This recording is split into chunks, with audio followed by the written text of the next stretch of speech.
తెలంగాణలో కులగణన చేపట్టాలి అన్న బీసీల చిరకాల డిమాండ్ నెరవేరబోతుంది. రాష్ట్రంలో కులగణనకు ప్రభుత్వం సమాయత్తమవుతుంది. అందుకు సంబంధించిన రాష్ట్ర అసెంబ్లీలో నేడు బిల్లును ప్రవేశపెట్టనుంది. బిల్లుకు నేడు ఆమోదం లభించవచ్చని అంటున్నారు. ఇందుకు సంబంధించిన సన్నాహాలు అధికారులు చేస్తున్నారు. అసెంబ్లీ ఎన్నికల్లో ఇచ్చిన హామీ మేరకు కాంగ్రెస్ ప్రభుత్వం కులగణనకు శ్రీకారం చుడుతుంది. ఇప్పటికే రాష్ట్ర మంత్రివర్గం ఇందుకు ఆమోద ముద్ర వేసింది. దేశవ్యాప్తంగా కులగణన జరపాలి అని, కులాల వారీగా జనాభా లెక్కలు తీయాలని బీసీ సంఘాల సుదీర్ఘకాలంగా పోరాటాలు చేస్తున్నాయి.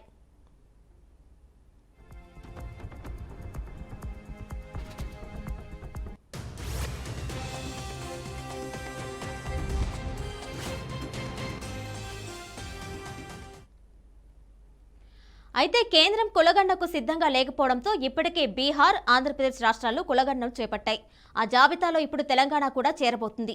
బీసీల కులగణన చేపట్టినట్లయితే జనాభా దమాషా ప్రకారం వారి వాటా వారికి దక్కనుంది.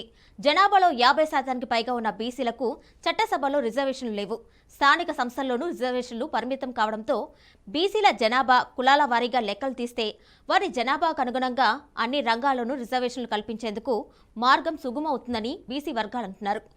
ఉద్యోగాలనే కాకుండా రాజకీయాల్లోనూ బీసీలకు జనాభా దమాషా ప్రకారం రిజర్వేషన్లు దక్కాలి అనేది బీసీ సంఘాల డిమాండ్.